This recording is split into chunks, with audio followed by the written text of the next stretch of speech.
loser, bro.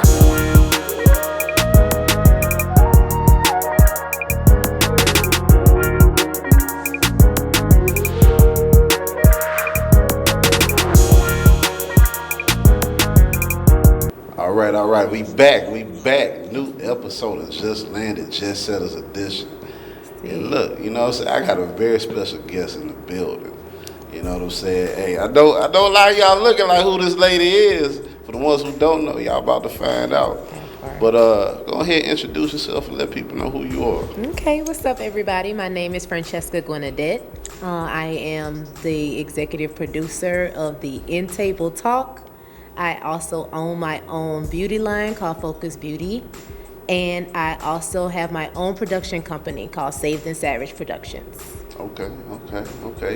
Entrepreneur. Getting it in. Right. And last but not least, I am the new host on the Antidote TV's new show, No Stone Unturned. Okay, I was trying to make sure you ain't forget about it. Never save the best for last. That's what I'm talking about. So look, is it okay if I refer to you as friend? Please do. Everybody call me friend. Okay. That'll work. So friend, let me get a little background about you. You know what I'm saying? Where you from? I am from Plaquemine, Louisiana, born and raised. I studied at Texas Southern University in mass communications. Hold on. So you TSU? TSU all day, baby. Tigers, let's go. I'm gonna keep that rolling. I'm a Jaguar, so you know. Oh yeah, we know, but it's family. It's all love. Yeah, it's all HBCU. When we not playing each other. Right. That part. Right. Yeah, cross the river though. POP, gotta hold it down. That's it. The Ocean of Soul.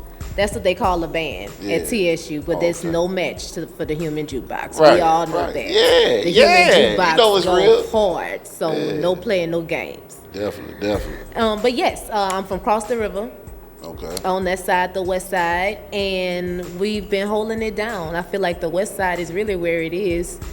It's just that they haven't caught on yet, so we just bringing it on over here. But y'all come over to the west side too. What's good in the west side? You hollering about this west side. What I need to be at the west side for? Tell me. Because that's the west side is the best side, and that's not just me talking. It comes from the living, the culture, the way we groom our children, the way we get them to where they need to be, the way it's all family oriented. And if you haven't noticed, a lot of men don't let a lot of women from Plaquemine from that cross the river come on over here. They snatch them up quick. Yeah, I've seen that. I know some people that they love that west side. Yeah. It's country living. Maybe that's the reason. It's country living. That's why I think we get the best of it. You get the city talk, you get all the city stuff, but it's on that other side, so it's good country living. Right. So tell me a little bit more. I know you mentioned a few other things that you got going on. Yes. Tell me about how you got into all those different things. Like let's start with Okay, cool. With the nonprofit, right?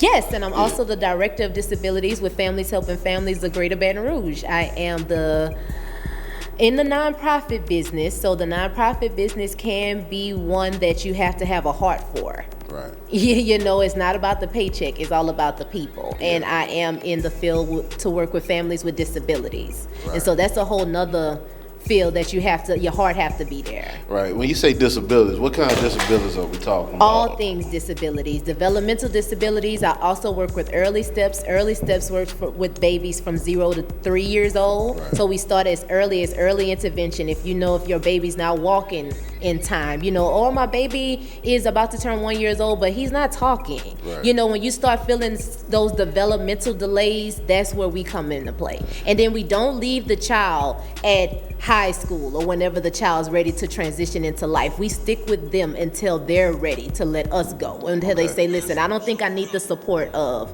Families Helping Families anymore. I think I can go on and live independently. And that's when we take our hands off. But until then, you're stuck with us. So look, I know that was pretty powerful in the sense of what you all do. Mm-hmm. For people who are dealing with that, what's the best way to kind of get in touch with you all in order to be involved in that situation? Yes, www.fhfgbr.org. That's www.fhfgbr.org. hfgbr.org.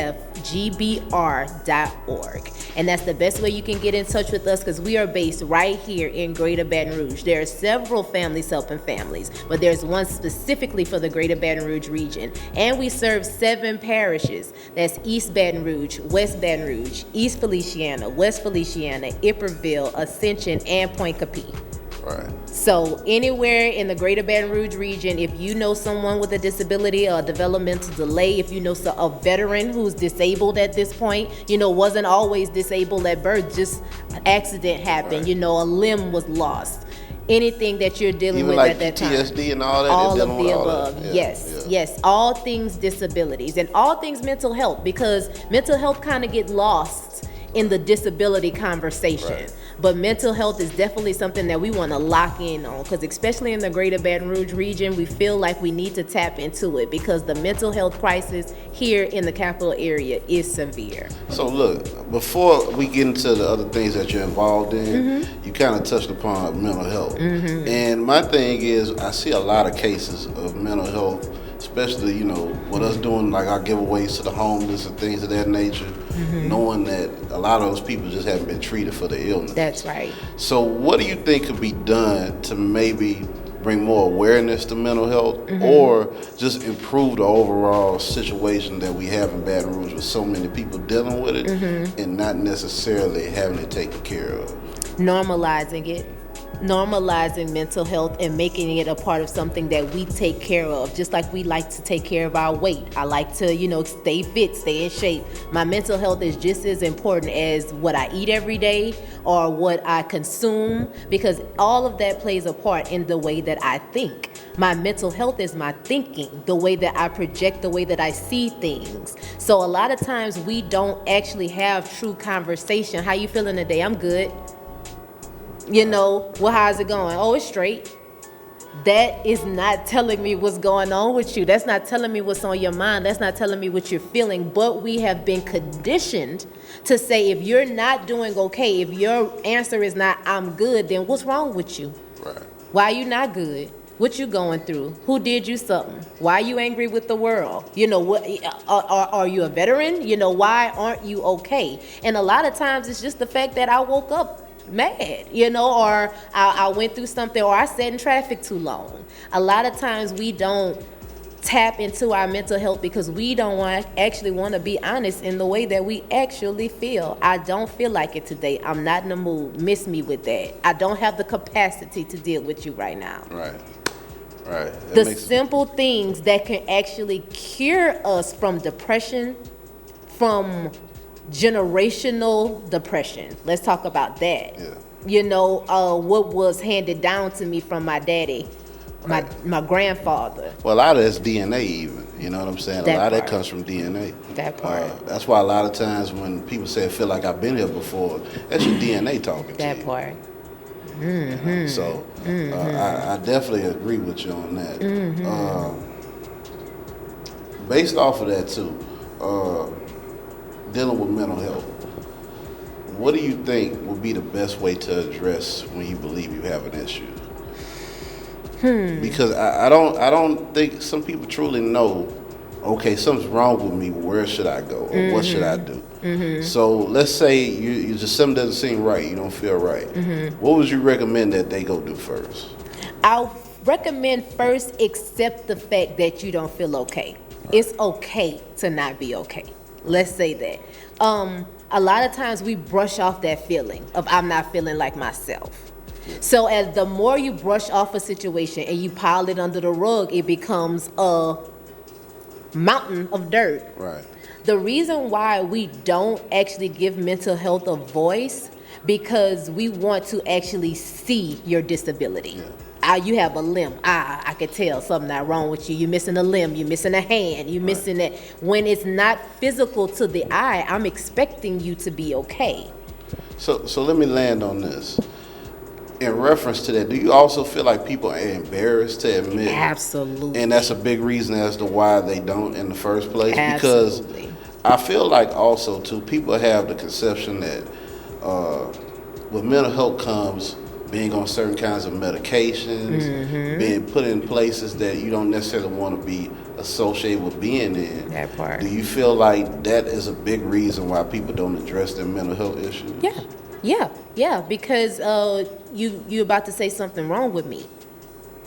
You know, if I tell you what's really on my mind and what's really bothering me, you're gonna look at me crazy. Right. You gonna say I need a doctor, or you gonna think I need some medicine, or you don't think I need to be facilitated. Right. A lot of people don't want the stigma that comes along with mental health. Yeah, and also too, I think it's kind of overlooked. Once you've, I guess, agreed that you have an issue, or it's been diagnosed that you have an issue, don't you feel like in some cases it's possible that it eliminates you from having possible jobs or situations because now that you have that diagnosed? So do you feel like that's another reason why people try to avoid it altogether? Yes, and I tell people this all the time. Getting that diagnosis will actually help you live a better life. It's not going to take anything away from you. That's a lot of times when I tell parents as well, when it comes to your child, and I don't want my child to be labeled, you know, or I don't want my child to have an IEP. I don't want my child to have this paperwork saying that he has this. But once your child or you have a diagnosis in hand, now you're able to hand this over to the teacher, hand this over to the therapist, hand this over to your employer and say, listen, if something may happen, if I have a trigger, if there's an outburst, this is the reason why. Right, it's understood what's going on. That's right. Give me my space to be able to have a 15-minute break. Because if you haven't noticed, they only offer you your 15 minutes if you're a smoker. Right. I need my 15 minutes just to debrief, to breathe a little bit. You know, your mental health, your paperwork, your diagnosis gives your employer, or no matter of fact, it gives you the liberty to be able to work your job with a little bit more freedom because everybody know what's up. Right. So, Fran, I'm gonna move on to that. I know you have a few other businesses and things that you have going on. Tell me a little bit more about your other endeavors. Okay, so my sister and I just started our new beauty line in January of this year, and it's called Focus Beauty, and it's an inclusive beauty line. And the reason why we called it an inclusive beauty line is because we wanted Black women to feel beautiful in whatever state they're in and not feel like I have to beat my face in every single room in order to look or feel pretty. Sometimes it's just like I just want a little lip gloss, but I don't want anything that's gonna make me look like a clown, you know, like, or this pink. And a lot of times we as Black women, what we do is we'll say, oh, I'm too dark for that, you know, or that color don't look right on me. And says who? You know, who told you that? Who told you that lip shade was too bright for you? Or who told you that your complexion doesn't match with this particular tone? We want to teach women that your beauty is inclusive. You don't have to feel excluded in a certain thing. A lot of Black women don't feel comfortable picking out concealer or foundation because it's nothing that actually match my skin. What we wanted to do was make every Black woman or woman of color feel like I can go look for my shade, find it, and not get home and say, oh, well, I think I'm too dark for this, I'm too light for this. We wanted every woman to feel as though this will look pretty on me in any setting.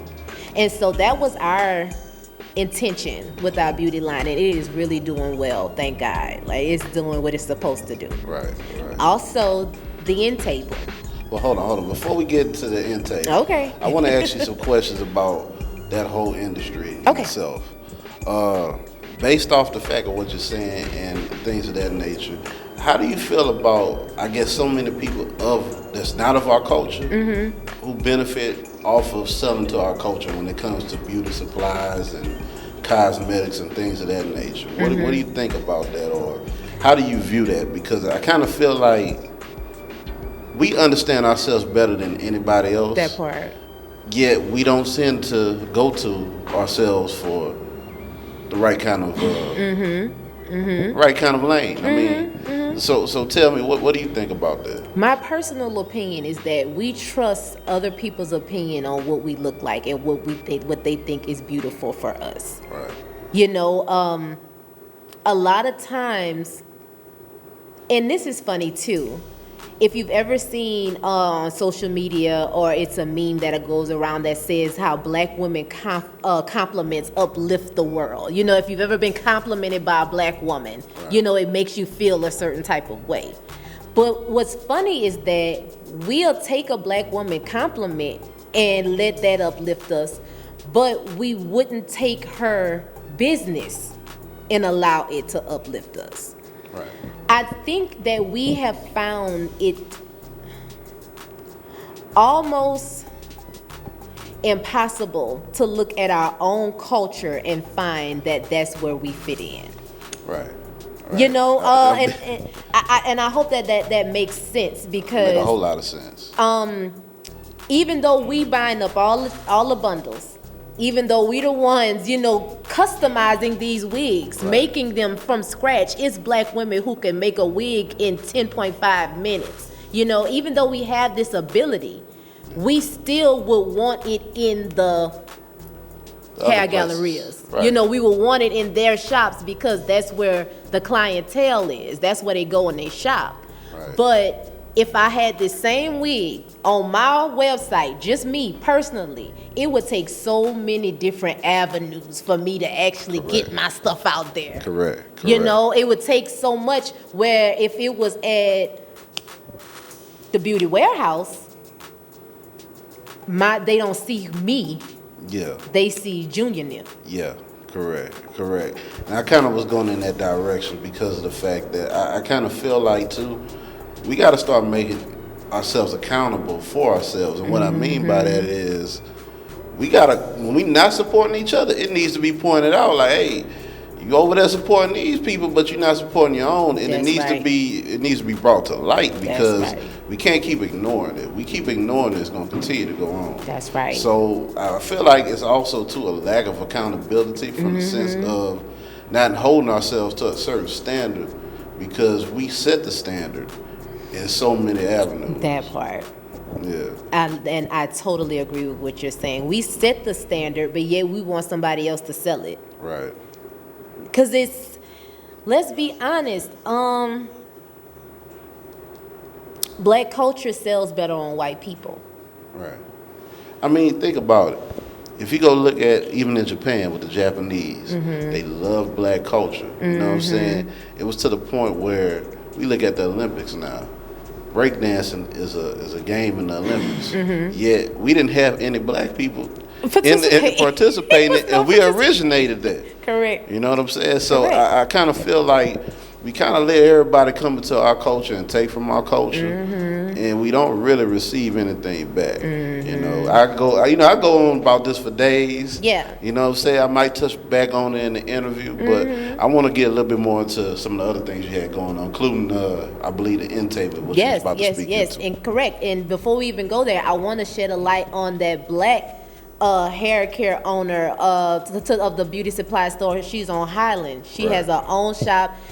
$1 braid hair. Like my dog Webber say, shout out to you. Shout out to you, girl. She doing her thing, and she's a student at Southern University. She doing her thing, a young black girl. So shout her out before we even move on. Look, I'm gonna make sure, I'm gonna drop a logo at the bottom. You know what I'm saying? Y'all go full with that. You know what I'm saying? That part. Yeah, I don't even know your sister, but you know I'm supporting that part, and I want to see her win. I want to see that sister come up. Right. But the end table. Yeah. The end table was a platform that I created in 2020. And it was during COVID, and it was originated because during that time, there was so many different platforms coming up on social media because everyone was inside. Everybody was in the house. So everybody was able to get what entertained them at the click of a button. But I saw all of these different platforms, and I saw nothing that actually spoke to what I wanted to consume in one place. And that was faith, that was entrepreneurship, it was culture, and it was showcasing that even though we all may have different lifestyles, we may come from a different place, we have commonalities. And if you just take the time to listen Tell me a little bit about yourself. Tell me something that you've been through. You'll be able to find that we're not as different as we think we are. We choose to believe that. We choose to believe that, right. because it gives.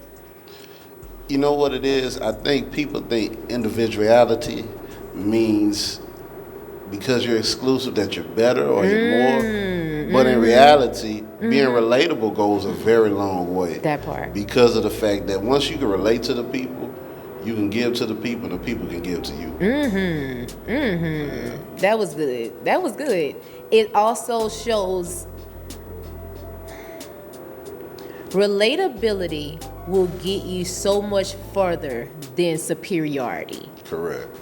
You know, Yeah. I feel that a lot of times we deem superiority because we live in a society that has put white supremacy in a place that where we feel like we have to obtain that as well. Yeah. You know, I Oh, gotta get me started on this now. I know, come on now. I know the militant midget is in there. You know, but white supremacy has us feeling like we have to be superior. You know, I have to dominate in this. I have to win it. I have to be number one, the HNIC, the head honcho. Because if I'm not, then where does that leave me amongst everyone else? Well, you know what? I find this to be a case too. When people reach a certain level of success, I think their biggest fear is losing that success Getting and being back down there with the same people that you look down at because you had success. That part. You know, and my thing is, I always say this: I'm never scared to go back to the streets because that's where I came from. You know what I'm saying? Just like I got it from out of there. If I lose it, I can get it back because I'm one within. You know what I'm saying? So it doesn't bother me to be down here with my people. You know, so I mean, I don't know. I just feel like at the end of the day, where I come from, what I've seen, what I've been around, I would rather uplift those people and bring those people with me than to be at a certain level of success without having those people to have a chance to get a taste of that as well. Definitely. That's a part of success. Right. Success is making other people around you successful. Right. You know, I'm not successful if everybody around me not eating. Exactly. You're not successful. You are in a state of superiority. Yeah. And that is not true success, because if you crumble, the whole thing come down. I want to uplift people so that I can have the people around me till it's someday, or I don't have to be up all the time. You know, I don't have to be on 100 all the time, because I have developed the team around me or the people around me, and I have nurtured other people to where they want to help. You know, so when you're in a position of superiority, when they see you struggling, they're gonna say, Right. let me see how you gonna handle this. You know, or let me see, I wanna see her fall so that she can pick herself back up because of how she treated me. Exactly. When you're in a place of humility, and that's my goal, God, all of you and none of me. All of you and none of me. Because when I start bringing Fran to a situation and my opinions and how I feel, and you ought to do this and you ought to do that, I start bringing something that's called self-satisfaction, self-gratification. Make me feel good about it. Right. Make me feel good about this thing. Make me feel good about what you doing. And a lot of times in this society, especially in young women, I find that they have come with this self-gratification type of attitude. Right. You Right. know. You know, ironically, the name of your show is called The End Table. But I hear this term and this question asked all the time. What do you bring to the table? Yeah. And I feel like that's a loaded question. Because that can go so many different ways. So when you hear that phrase, because you said young women, I hear a lot of times people, you know, men ask young women, what do you bring to the table? What do you think about that? I am the table. I am the table. So when you say, what do I bring to the table? Here I am. I am the table. Now, once you have that table, the table is set. It's going to stay here whether what you have served on it or not. What you bring to this table is what it's going to be, because this table is what it stands on. Now, my table is going to be secure whether you put food on it or not. My table going to stand. But it's what you want to bring to the table, who you sit at your table, what food you put on your table, how do you prepare the table. Right. And a lot of times people say this: God will prepare the table in the presence of your enemies. God will prepare the table in the presence of your enemies. The table is prepared. That don't mean they gonna eat. Just because I prepared the table, that don't mean they gonna eat. So a lot of times, a lot of people want to say, well, what do you bring to this table? I am the table. Now, you can serve up whatever else you want on my table. My table's still gonna stand. It's about having a firm foundation. And a lot of times that's why a lot of people want somebody to bring something to their table. You don't have to bring nothing on my table, and you sure not about to take nothing away from it, because my table stands, whether you sit or you eat or you don't. And some people really do want other people to bring something to their table. You don't have to bring nothing here, because I'm going to eat regardless. Right. Whether you bring it or not. I'm not going to let you starve me and my children. I'm not going to let you take nothing away from us. And if you would like to bring something to this table, cool, but it's going to be something sufficient and healthy for my lifestyle. Because a lot of people want somebody to bring something to their table, and now you done bought your stuff and set it on the table, and this ain't even nothing conducive to my lifestyle.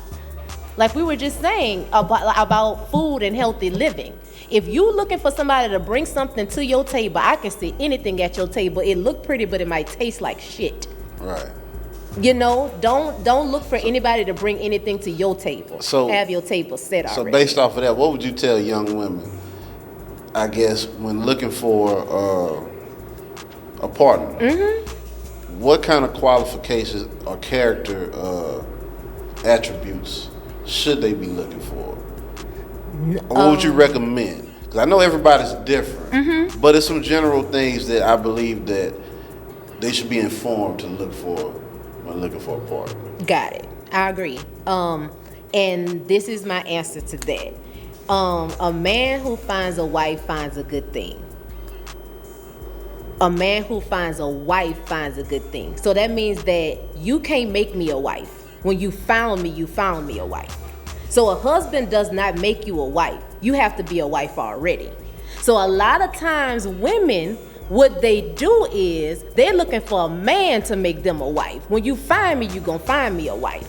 So therefore, when you come in my space, or say if I say, oh, what am I looking for in a man? You don't ever have to look for a man. A husband is supposed to find you. And when he finds you, he's going to find you in a place that's going to not take anything away from you, but offer you security, support. Because here's one thing that women don't speak on. What a woman really wants more is to feel safe and secure. That's it. And when we talk about security, a lot of times men think that I say, oh, she's looking for somebody to take care of her. No, sir. What I'm looking is for somebody to be able to nurture me in a way that all I want to do is be better for him. Right. I mean, security also is a mental thing as well. Definitely. You know, because a lot of times you could have the finances to give somebody everything they need, mm-hmm. but if you can't fulfill mental needs, mm-hmm. that security is not secure. That's not secure at all. You know, so I feel like when women do say security, mm-hmm. they need to keep that intact as well. That's right. It got to be somebody that can tap into your mental. That's it. In the sense of being able to uplift you, being mm-hmm. able to handle you when you're up and down. Mm-hmm. You know, a lot mm-hmm. of times people only know how to deal with people when they're up. Yeah. They don't know how to deal with people when they're down. Yeah. Yeah. And a good thing about that is when you allow the husband to find you, you are no longer responsible for being his expectation. You know what I'm saying? Oh, I have to be this for him. I have to be this for him. Right. He found you that. Right. And one thing about a man is if I listen, I'm not trying to change you. All I want you to do is to be able to be your best self for me. You know what I'm saying? Be your best self. And here's the thing about security and finances when it comes to a woman. When you with a right man, the right man will level you up where I can go get my own people. Well, I would think as a man, you would want to level up your spouse just due to the fact that if we're both at our best and our peak, that part. financially and mentally, I mean, that leads for a more healthy relationship. Perfect. You don't want your woman to be dependent on you in the sense of, I got to come to him every time I want to do something, have something, anything of that nature. So I kind of feel like a lot of women aren't ready sometimes. I'll be honest with you. I don't think a lot of women are ready to be bossed up because, let me rephrase that, because there are women that are, but when they haven't gotten to a certain point and they meet somebody who can help them get to that point, a lot of times they don't know how to accept that. That's real. And the reason why is because it goes back to kind of what we talked about earlier, how you were raised, your DNA, your traits. You know, if you're somebody who came up off of trauma and poverty and things of that nature, sometimes it's hard to overcome and to understand, like, hey, that man trying to help you kind of be the best version of you. Not trying to change you, not trying. He just wants you to have more so that you can bring more to the situation of having a healthy relationship. That's real. I feel it. Yeah. I feel everything you just said. Yeah, it's about that camaraderie. Yeah. Well, I look at it like this. If I'm in a relationship, it's not a 50-50. It's a 100 because we're a team. That's it. You know what I'm saying? I've never seen a situation where one part of the team win and the other don't win. You know what I'm saying? We either win together or we lose together. So if we in this situation to win, we not breaking down, oh, I'm 60, you 40, you. No, it's 100. 100. That's real. And this is what I say when I hear 50-50. If you looking for my 50 and your 50, then that leaves 50% of me to be able to go out and do whatever the hell I want with it. All I got to do is give you your 50. This other 50, that's mine to do whatever I want with. So when I think about that, even in relationship, not even talking about money. I'm talking about emotionally. Right. If emotionally you asking me to come in any type of situation 50-50, I'm going to give you 50% of this emotion and I can disperse the rest of this 50 wherever I want to disperse it. Allow me to be able to give you my whole, my 100, and let's us bring this 100 into this 100, and now we got a whole thing. I totally agree with that. I don't think that we should have a 50-50 mentality when we think about anything. Like even when we thinking about our career, when we thinking about a spouse, when we thinking about our children, I'm never going to tell my child, I want to give you 50 and you give me 50. I'm never going to tell my baby that. You going to give me 100 and I'm going to give you 100. I'm going to keep it G, and I know this might sound arrogant, but I mean, I'm a 100 nigga, so it ain't never no 50, you know what I'm saying? I don't get down with. And if all you require is 50, cool. I give you your 50. But when you find out 50% being invested somewhere else, don't get mad. I'll be honest with you. We discussing it like that. It is fit like it ain't meant to be anyway. Yeah. You know what I'm saying? So look, end table. Yes. What else we got? The end table is in season 8 right now. Right. Thank you, Jesus. That's wow. Season 8. We've had over 200 episodes. I was doing 2 shows weekly. Well, look, let me ask you this, because I feel like we got something in common when it comes to that. What are the things you had to overcome and deal with in film, especially doing 2 episodes a week? What were some of the trials and tribulations you went through, having to put that together and booking guests and possibly guests reschedule? Like how much was it? Tell me your experience putting this show together, being the beginning and end to where this all lines up at. To be honest with you, it was my choice for it to be like that because I was so used to being in control. Let me just be honest. I was used to being in control of everything. So it was so much easier for me to do it, before I put this in the hands of anybody else, let me do it. So initially it started with me just thinking like, oh, I could do this. I could do it. But then when it took off and more people want to come on and, it started just getting bigger till I was going on location and I was doing all these different things. I had to brace myself because by year 2, I was exhausted. Right. I was in complete overwhelmed, if that's a word. You know, just so overwhelmed because I put everything on my plate. And what I would tell to anybody who is doing it all on their own and just trying to get it off the ground, pray for support. Like, pray for the right people to come in your circle, to come in your network, to be able to help you and bless you. If you want to do it all on your own, if you feel like you have to do it all on your own, it's because you don't want to relinquish the control. Right. You know, right. I really would encourage anybody to find your people or find somebody or some avenue that can help you, even if it's AI. You know, we were talking about that. You know, if it's something that can take a little bit off of your plate, find somebody who could do that. Because when you're running this whole thing on your own, because a lot of the things that I ran into, which was my biggest thing, and I'm gonna be honest, is when I walk in a room and it's just me, a lot of times they want to know, well, who with you? Oh, where your man at? You know, what a team at? When they see a woman in this game, in the media field, walking in alone with the cameras and the lights and the mics, and they want to know, what, you by yourself?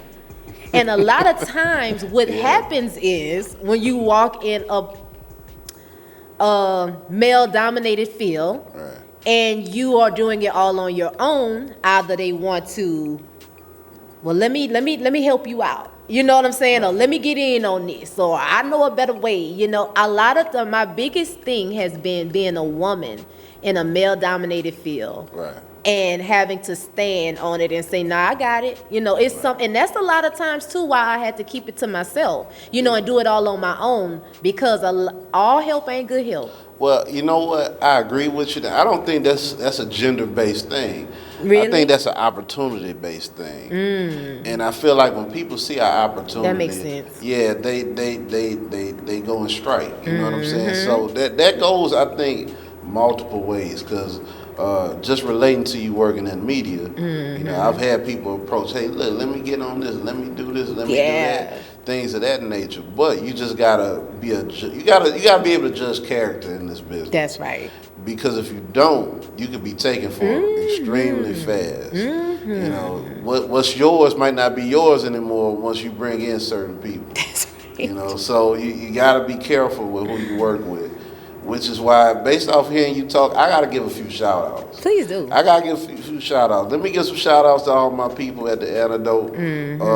There's a lot of y'all. I'm not going to name y'all individually, but y'all know who y'all are. You know, I appreciate y'all for what y'all do, because it takes a lot to do what we do. That part. You know, like it's a lot of work even on my end, but it could be even more work if I didn't have these people. You know, so it makes it a whole lot easier in the fact that I stress and preach consistency. And in order to be consistent, you gotta have people around you to help be consistent. That part. You know, you can do it on your own, but the struggles that you're gonna go through will drive you insane. You said that so much better than I was saying it. I was You trying think to say so? it just like that. Nah, I thought you. Hey, I'll be honest with you, man. That's what I was trying to say. I be feeling like I be rambling, man.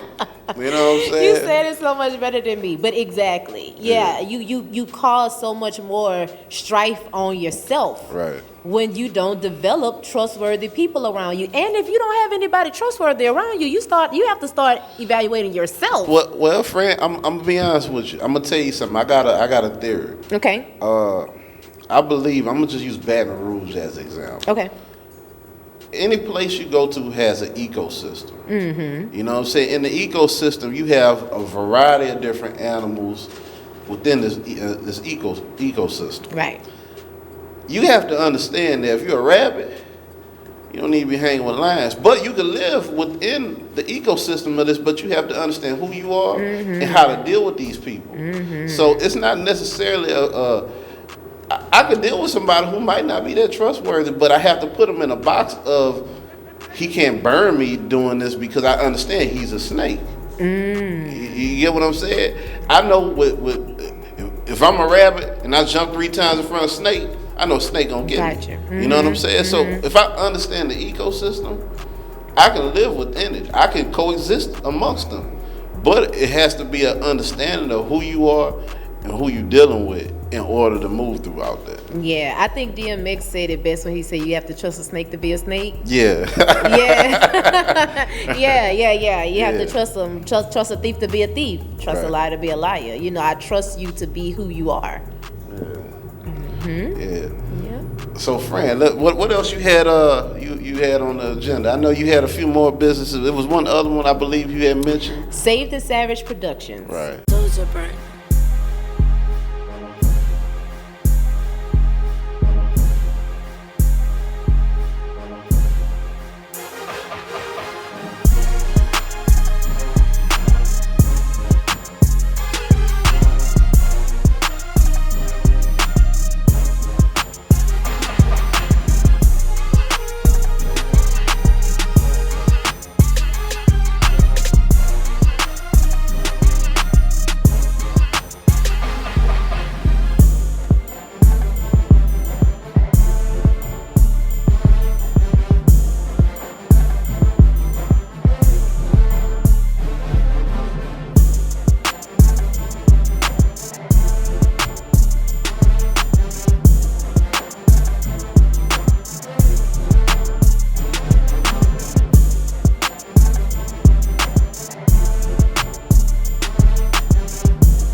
Welcome to Centurion Car Care, located at 11857 Florida Boulevard, where we do quality work at an affordable price.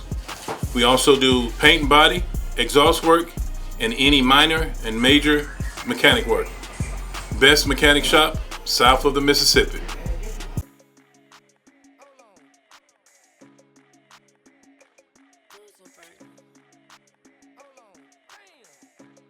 Hey y'all, guess what? We on a setup. I got drink, y'all. And guess what? We got a sponsor today. What? Who catered this? Captain Hooks, right here in Baton Rouge, Louisiana, off of Florida. Y'all, they hooked us up with some delicious chicken wings and some fries. It's gonna feed that alcohol that we're consuming today. And Y'all, it's delicious, y'all. They giving whole wings, y'all. Look at this chicken. This is It's whole so wing. crispy. Ooh, look at that. Look at that. So make sure y'all check them out. And thanks for the sponsor. Tell them we sent y'all. We out. But yes, Save the Savage Productions. Right. I created this production company because I wanted to be able to put out the content that I wanted to put out. And I wanted to have a safe space. And a lot of times in Black culture, if you want to do something, you do it yourself. You know, if you want something a certain way, you put your boots to the ground and you do it.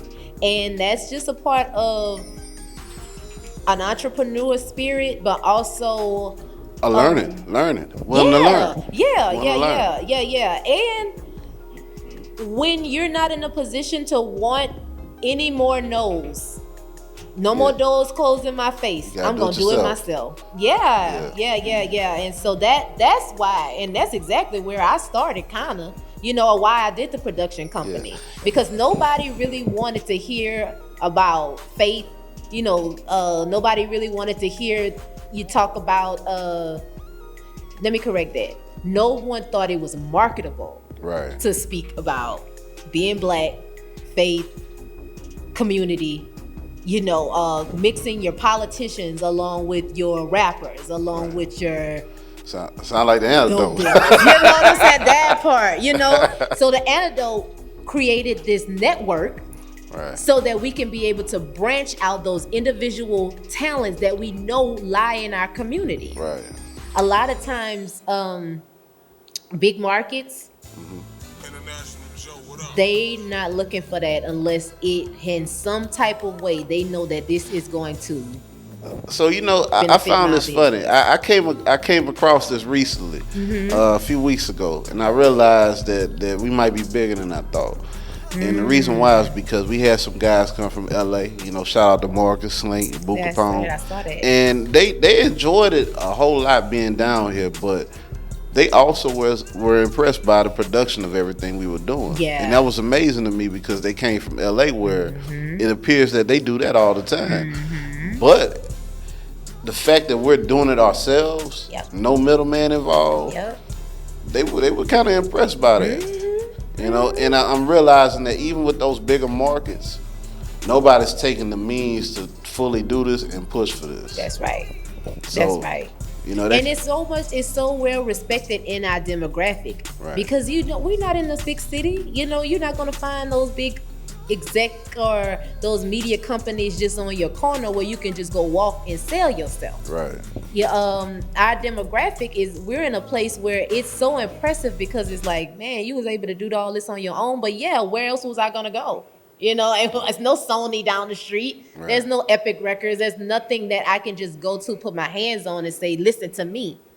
Right. It is that that no limit Master P type gotta sell it out my car, get it out the mud and build my empire, make my first million out the trunk of my car. And I'm gonna tell you what's funny about that. My initial background came from doing music, which I still do. But it came from me purchasing a camera because the prices it was to shoot music videos was ridiculous at that time. So I'm like, man, you know what? I'm gonna take my tax money. I'm getting a camera. So I got a camera, and I realized, number one, it wasn't that easy to shoot music videos. Yeah. But I was moving around so much and going so many different places with the camera that I would film stuff. Everybody like, man, where I could find that footage at, man? You know, whatever. That part. So, you know, for a while, you know, we just kept it record label based. But from there, I decided that, hey, look, let's do a blog. Because that's what the antidote originally is, a blog. And the thing was, let's put a spotlight on what we do. But because I had so much footage of stuff here in the city and, you know, outside the city, I'm like, look, let's put it on YouTube. Let's start posting this stuff.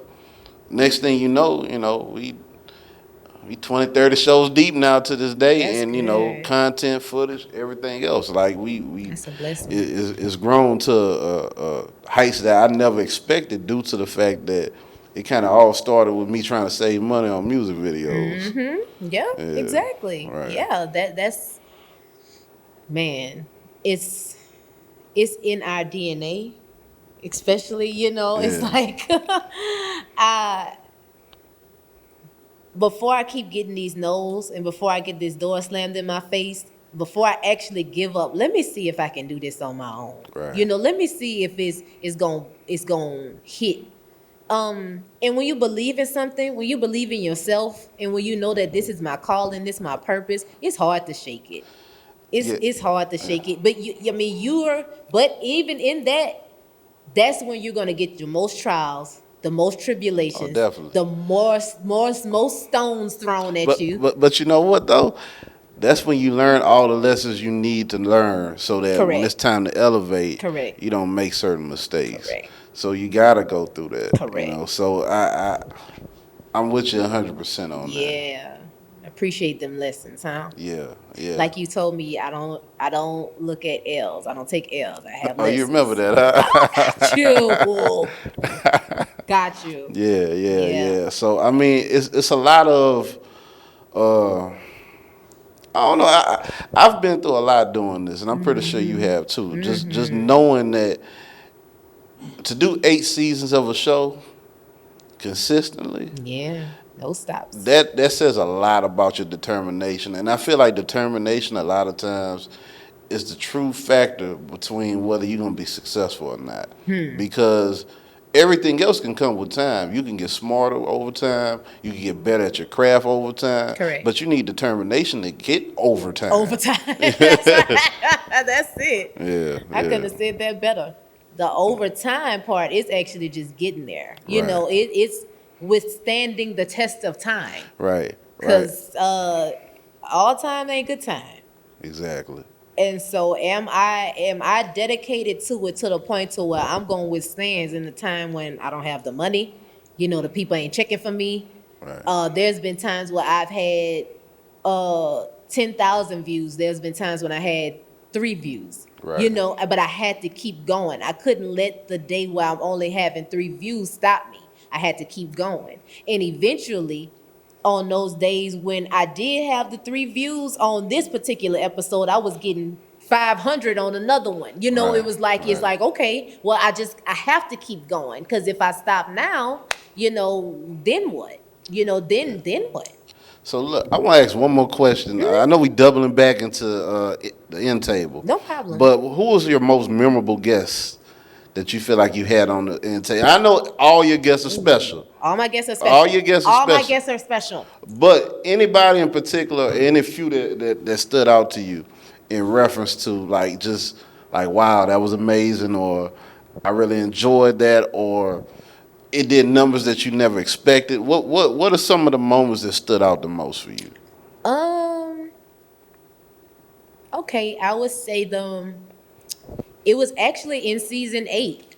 This past season, I interviewed Greenbrier Elementary's drama club. And this was a group of middle schoolers, not elementary schoolers, students who spoke with such elegance and grace and charm and charisma. And Greenbrier is a predominantly black school Oh, I know. and not the best neighborhood. Look, I used to be a substitute teacher at one point in my life. Okay, so you know what I'm So I talking know about. exactly what you're talking about. And to see the way that the staff, the administration, wrap their hands around these kids and building them up, I was blown away. Honestly, like I said, I've interviewed a lot of people, over 200 episodes, and those little faces gave me hope. Right. Because if I could talk to you now in elementary school and you're able to give me meaning, you're able to give me dialect and actually put substance to the way you feel, I was like, okay, this is a school that they kind of wrote off. Right. You know, this is one that black staffed, black students, Right. black bus drivers, like all of the above. Yeah. And to see the intellect, the fire in their eyes, it was something that changed my life forever. It made me stop doubting me. You know what? That's crazy that you said that. I went and seen Brother Nuri Muhammad last weekend, and he told a similar story.